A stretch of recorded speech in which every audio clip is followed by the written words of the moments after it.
Su señoría, esta representación social solicita se vincule al proceso al señor Carlos Atanasio Puente Ruiz, toda vez que obran datos suficientes que probablemente el hoy imputado cometió un hecho que la ley señala como delito, ya que el día 22 de mayo del 2012 se perpetró el delito de secuestro agravado en contra de la señora Patricia Venegas Cruz. Para justificar el ilícito en comento, se cuenta con el dato de prueba consistente en la declaración del señor Martín Casas del día 19 de junio del 2012, quien indica que salió con su esposa Patricia Venegas Cruz de la casa de su cuñada, Angélica Venegas Cruz, de la cual se encontraba en una reunión familiar. De ahí salieron aproximadamente a la 1:10 de la madrugada con destino a su residencia. Cuando habían recorrido escasas cuadras en su vehículo, siendo un Mazda color guinda de placas FGG 890, una camioneta gris sin placas se les atravesó en el camino. De su interior bajaron dos hombres con armas de fuego que los encañonaron y obligaron a bajar del vehículo. Uno de ellos se quedó encañonándolo a él y el otro obligaba a su esposa Patricia, quien se encontraba en su segundo mes de embarazo, a subir a la camioneta. Al tratar de oponer resistencia en cuanto a lo que sucedía, uno de ellos realizó 2 disparos. Acto seguido subieron a la señora Patricia y se la llevaron consigo a gran velocidad. También dice que hace saber que el día 5 de junio del 2012 le realizaron una llamada a su número telefónico donde le decían donde le solicitaban $1,000,000 para la liberación de su esposa. Posteriormente le realizaron una segunda llamada donde le decían que esto no era un juego, que si no quería estar de luto,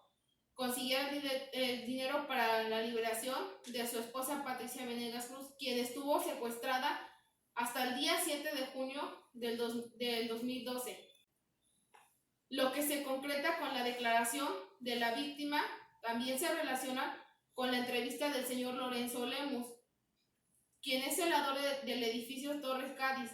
quien dice que vio como una camioneta gris se le cerraba a un carro color guinda y vio como dos hombres obligaban a subir a una mujer a la camioneta. También el haber escuchado 2 disparos.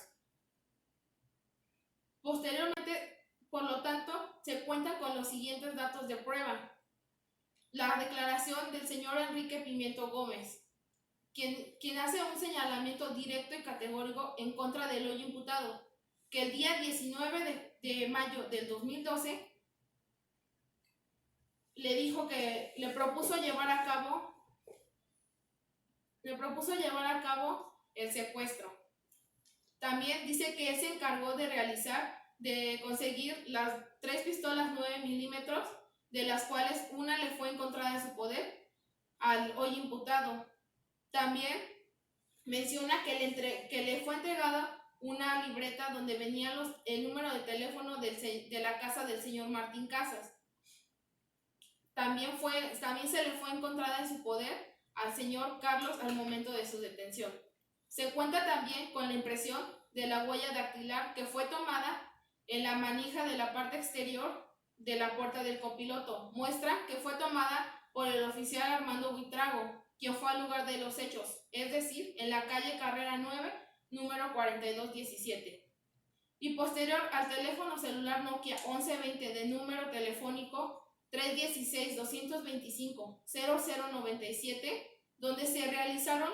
las llamadas el día 5 de junio para solicitar el $1,000,000 por el rescate de la señora Patricia. Gracias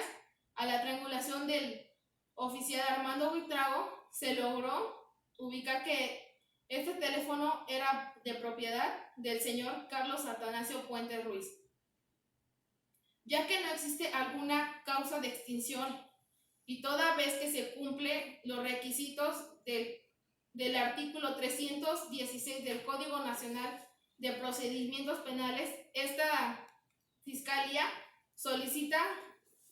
vincular a proceso al señor Carlos Atanasio Puente Ruiz. Es cuanto, su señoría.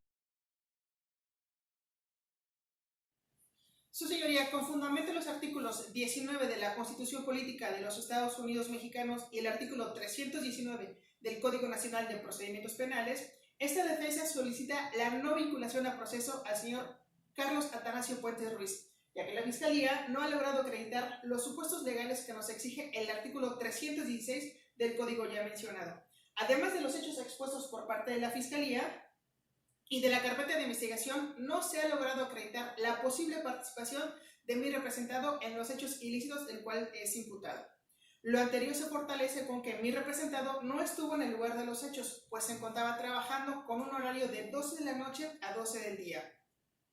Esto se demuestra con que el señor Eduardo Santos, quien es dueño del taller Automotor Limitada, realizó y asignó los horarios de trabajo a partir del 20 de mayo del 2012 y que además vio llegar a mi representado a trabajar a las 10 de la noche del día 21 de mayo, ya que el señor Enrique Pimiento le ofreció 600 pesos a cambio de reemplazarlo durante esas 2 horas. Lo anterior se relaciona con el dato de prueba de la entrevista que realizó María Alejandra Jaramillo al señor Eduardo Santos, quien refiere que efectivamente vio llegar a mi representado a las 10 de la noche y que además esto se corrobora con una bitácora de control, la cual tiene que firmar cada 2 horas. En lo que respecta al teléfono, que es propiedad de mi representado, este tiene un reporte de robo el día 3 de junio del 2012 hecho ante la compañía Movistar y que firma la gerente nacional Valeria Salamanca, lo cual nos hace suponer que este aparato fue sustraído por parte del señor Enrique Pimiento en el lugar de trabajo, porque él mismo en su declaración confiesa haber hecho las llamadas para solicitar el rescate el día 5 de junio del 2012, es decir, 2 días después de que mi representado hubiera hecho el reporte de robo. En lo que respecta a la libreta de teléfonos donde aparecen los datos personales del señor Martín Casas, su señoría, este no es de carácter personal, sino es de carácter laboral, por lo tanto, ambos tienen acceso a ella. Entonces, esto nos hace suponer que fue el señor Enrique Pimiento quien sustrajo los datos y no como lo hace ver la Fiscalía, de que mi representado se la entregó. Tan no es así que la libreta fue encontrada en posesión de mi representado. Por otro lado, no existe un señalamiento directo y categórico en contra de mi representado, pues el único señalamiento que existe es por parte del señor Enrique Pimiento y que además debemos de restarle valor probatorio porque él de manera textual dice en su declaración: no quiero volver al infierno de la cárcel, haría cualquier cosa para no volver a ese lugar. Su señoría, cualquier cosa como acusar a mi representado de los hechos que él realizó. En lo que respecta a la huella dactilar a la que hace referencia la Fiscalía, donde dice que es de mi representado, la cual fue encontrada en la puerta delantera del auto Mazda Asahi, es lógico que sea de mi representado, pues él realizó días antes del hecho ilícito un cambio de aceite y que además podemos corroborarlo con el señalamiento que hizo el señor Martín Casas de que efectivamente mi representado hizo el trabajo realizado al auto ya mencionado. Su señoría, por todo lo expuesto, solicito no se realice la vinculación al proceso de mi representado, ya que la Fiscalía no ha logrado señalar de manera satisfactoria en los hechos ilícitos del cual es imputado.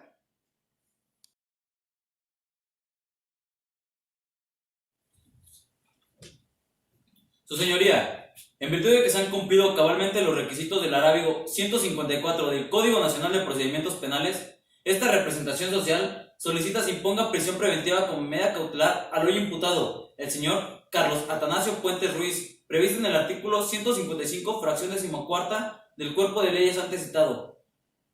por los siguientes motivos. En primer término, se debe de establecer que el delito por el cual se le vinculó al imputado es el delito de secuestro, el cual se encuentra catalogado como delito grave de acuerdo al artículo 19 constitucional en su párrafo segundo, el cual nos establece que este tipo de delitos merece como medida cautelar la prisión preventiva. Aunado a lo anterior, en el caso en concreto, se actualiza la necesidad de cautela en contra del señor Carlos Puentes, puesto que se advierte el riesgo de sustracción por parte del imputado al que refiere el artículo 168, fracción 1 del mismo código, ya que no cuenta con un arraigo en la entidad donde se le está instaurando el presente juicio, toda vez que derivado del dato de prueba consistente en la entrevista realizada al ciudadano Eduardo Santos, dueño del taller mecánico Automotriz Limitada, donde trabaja como ayudante de mecánico el hoy imputado,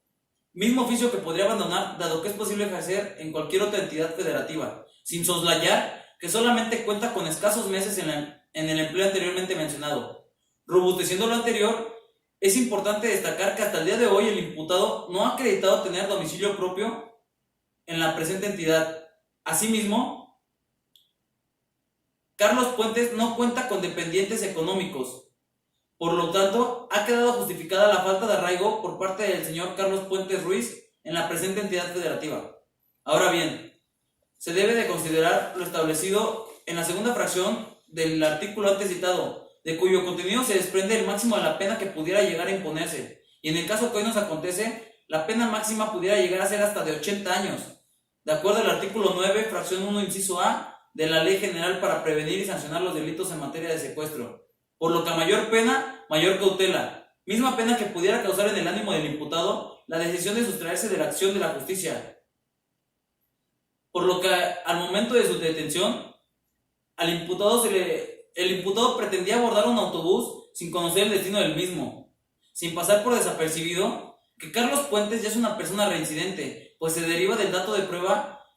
consistente en el informe ejecutivo realizado por el oficial Armando Buitrago, donde nos acredita que Carlos Puentes cuenta con antecedentes por el delito de fraude. Por otro lado, de la presente indagatoria se desprende el riesgo para la víctima o ofendido, a la que hace referencia el numeral 170 del Código Nacional de Procedimientos Penales, debido a que al momento de su detención al imputado se le encontró una libreta con datos personales de Martín Casas, por lo que es válido señalar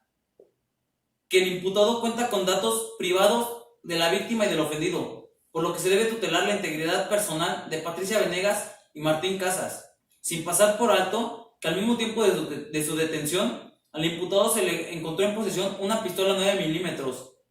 por lo que a todas luces se debe de entender que es una persona que representa un riesgo tanto para el ofendido como para la sociedad.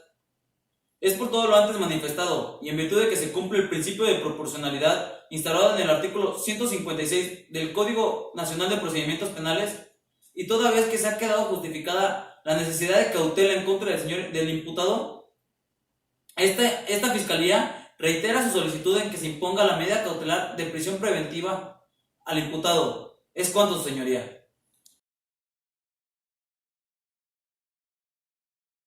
Su señoría, solicito no se imponga a mi representado la medida cautelar consistente en la prisión preventiva, toda vez que la Fiscalía no justifica la necesidad de cautela en razón de que no se acredite el peligro de sustracción de la justicia, a que hace referencia el artículo 168, fracción primera de la ley ejecutiva, ya que mi representado sí cuenta con un arraigo laboral, toda vez que trabaja como voluntario en la Sociedad de Niños de la Calle desde hace 5 años, a quienes apoya con programas de rehabilitación y reinserción, por lo que se advierte que mi representado es una persona comprometida con la sociedad en la que habita, actos sociales que no podría realizar al estar privado de su libertad, máxime que tiene familiares residiendo dentro de esta misma entidad federativa como lo es su hermana Marcela Puentes Ruiz, por lo que se debe restar valor probatorio a lo manifestado por el agente del Ministerio Público, quien refiere que mi representado puede realizar su actividad laboral como ayudante de mecánica en cualquier parte del país. Sin embargo, esto no es motivo suficiente para suponer que se va a sustraer de la justicia, sin siquiera tomar en cuenta el arraigo que tiene dentro de esta entidad federativa. Ahora bien, su señoría, si bien es cierto, mi representado fue detenido al momento de que pretendía abordar un autobús, no menos cierto es que éste se dirigía a visitar a su hermana, Marcela Puentes, quien se encontraba enferma, y esto se justifica, su señoría, con el dato de prueba consistente en la declaración de mi representado de fecha 17 de junio del 2012, en la que refiere que se disponía a visitar a su hermana cuando fue detenido. Aunado a esto, su señoría, y tiene íntima relación con la entrevista realizada a la señora Marcela Puentes Ruiz, quien refiere que ella dio aviso a su hermano respecto a su enfermedad, por lo que éste iría a visitarla, sin pasar por desapercibido que en dicha detención no se le encontraban a mi representado objetos personales que hagan pensar que éste se va a sustraer de la justicia, como lo es ropa, maletas o documentación, y al existir diversas medidas cautelares en libertad que cumplen con el fin de garantizar la presencia de mi representado en el proceso y bajo el principio de mínima intervención, en razón de que al imponerse la prisión preventiva a mi representado, éste no podría realizar sus actividades personales como lo es visitar a su familia, realizar su actividad laboral o realizar labor social como lo ha venido haciendo desde hace 5 años, su señoría, aunado a que de imponerse dicha medida cautelar se estaría actuando en contrario a lo manifestado por la Corte Interamericana de Derechos Humanos en el caso López Álvarez versus Honduras, sentencia de fecha 1 de febrero del 2006, de la que cito textualmente, su señoría: las características personales del supuesto autor, así como la gravedad del delito que se le imputa, no son por sí mismos justificación suficiente de la prisión preventiva, toda vez que se trata de una medida cautelar y no punitiva. Y en el caso particular, su señoría, entiéndase por características personales la actividad laboral de mi representado, por lo que se observa que mi representado cuenta con las características y circunstancias para llevar su proceso en libertad. Ahora bien, la Fiscalía pretende justificar su solicitud con la frase "a mayor pena, mayor cautela", frase que no se apega al pronunciamiento de nuestro más alto tribunal en la jurisprudencia número 2018-45-9 de la 10ª época, en la que nos menciona que la penalidad máxima a imponer como única justificación de la prisión preventiva vulnera el principio de presunción de inocencia en su vertiente de regla de trato procesal. Ahora bien, su señoría, es cierto, mi representado cuenta con antecedentes penales. Sin embargo, de ello no se advierte que mi representado haya adoptado una conducta evasiva o negativa en dicha causa penal.